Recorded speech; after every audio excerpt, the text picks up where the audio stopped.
kept they will all be eradicated. A boundary will be secured for 12 yojanas around, and not evil calamity or misfortune will ever encroach upon it.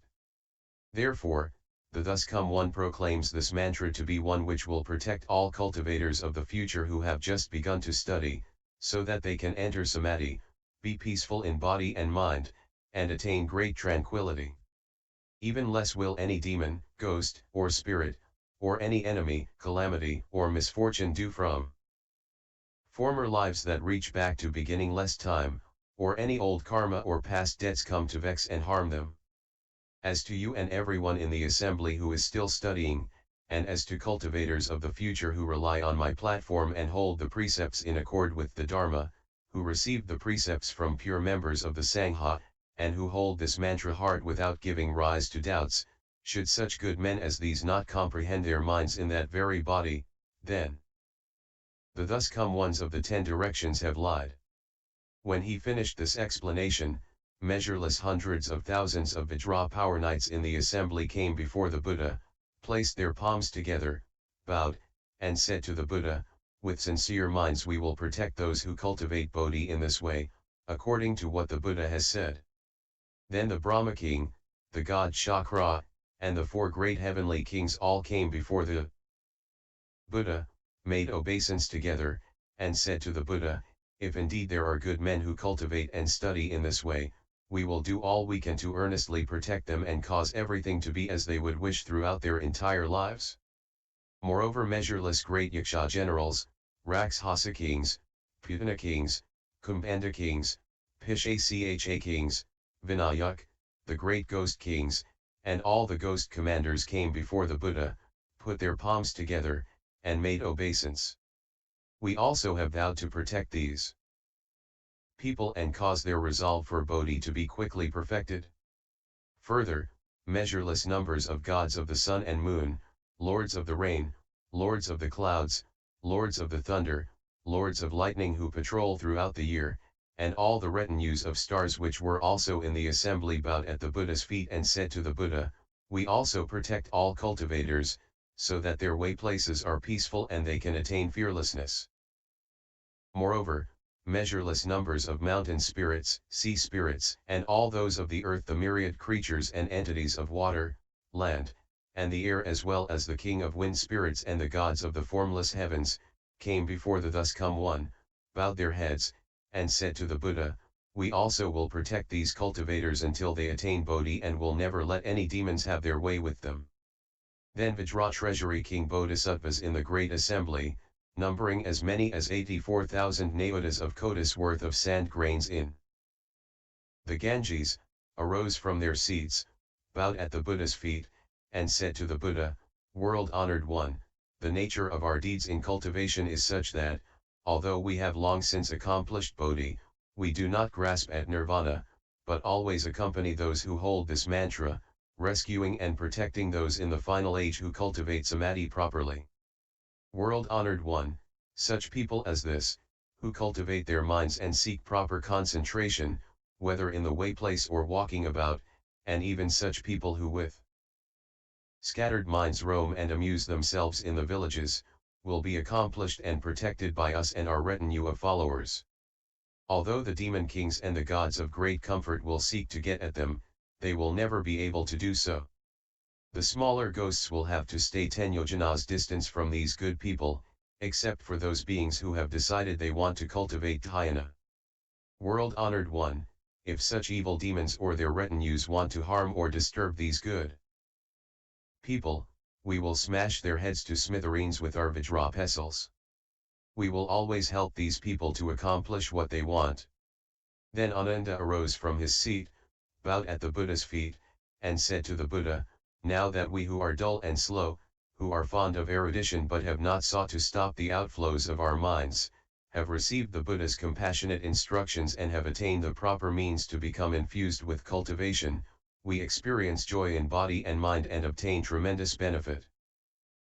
World-honored one, for one who cultivates in this way and is certified as having attained the Buddha Samadhi, but who has not yet reached nirvana, what is meant by the level of dry wisdom?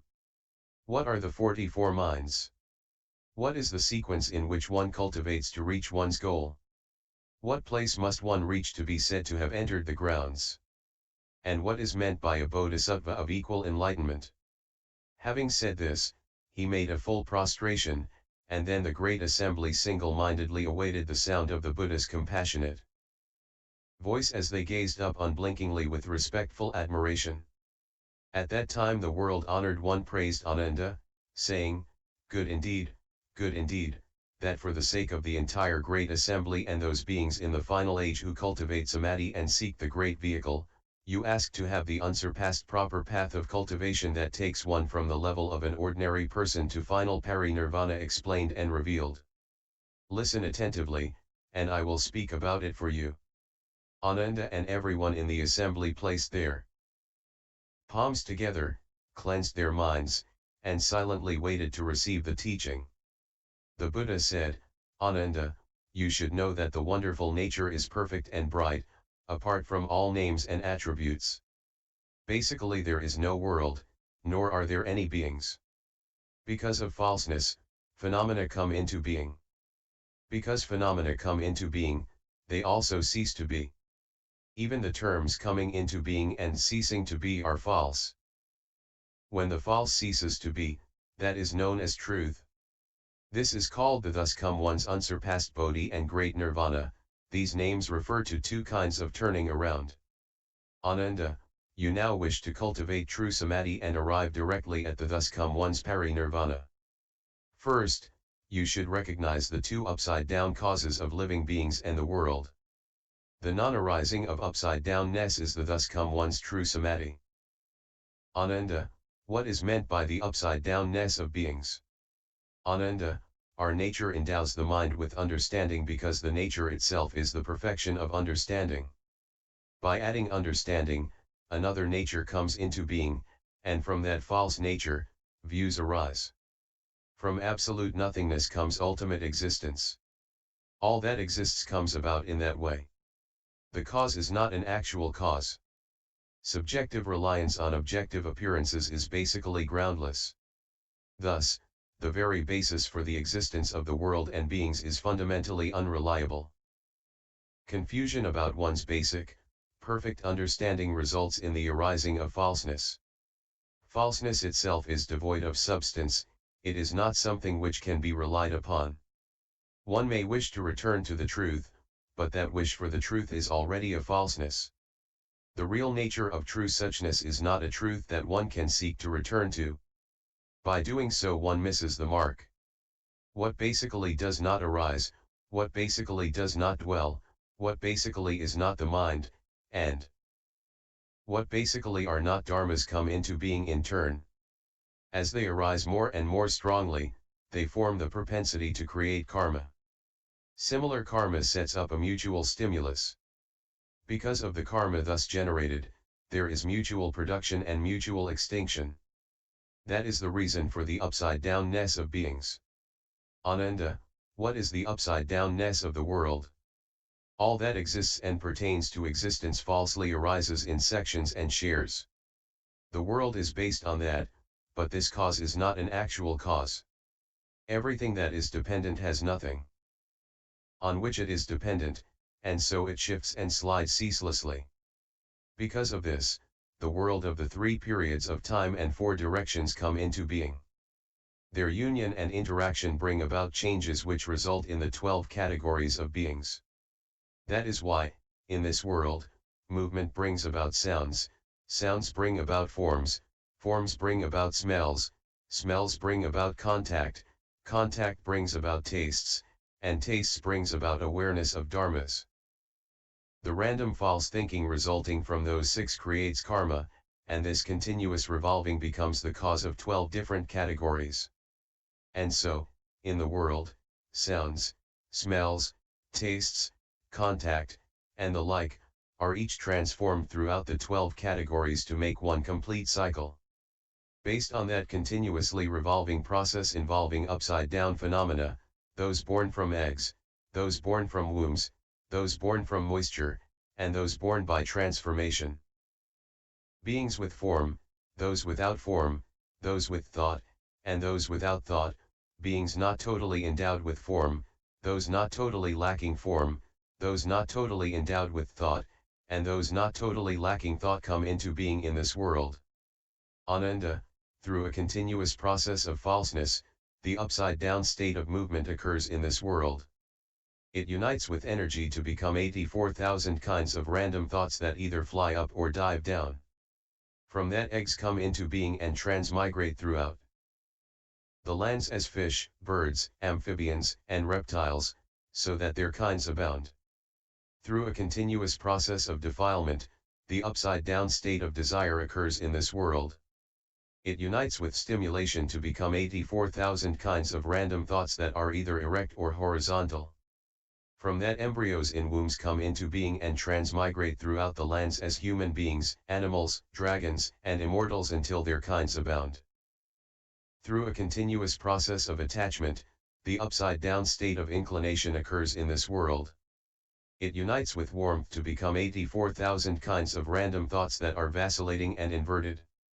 From that organisms in moisture come into being and transmigrate throughout the lands as insects and crawling invertebrates, until their kinds abound. Through a continuous process of change, the upside-down state of borrowing occurs in this world. Based on upside-downness, it unites with contact to become 84,000 kinds of random thoughts of new and old. From that, organisms that undergo transformations come into being and transmigrate throughout the lands as forms of metamorphic flying and crawling creatures, until their kinds abound. Through a continuous process of restraint, the upside-down state of obstruction occurs in this world. It unites with attachment to become 84,000 kinds of random thoughts of refinement and brilliance. From that animate entities that possess form come into being and transmigrate throughout the lands as auspicious and inauspicious creatures, until their kinds abound. Through a continuous process of annihilation and dispersion, the upside-down state of delusion occurs in this world. It unites with darkness to become 84,000 kinds of random thoughts of obscurity and hiding. From that, animate entities that are formless come into being and transmigrate throughout the lands as empty, dispersed, annihilated, and submerged beings until their kinds abound. Through a continuous process of illusory imaginings, the upside-down state of shadows occurs in this world. It unites with memory to become 84,000 kinds of random thoughts that are hidden and bound up.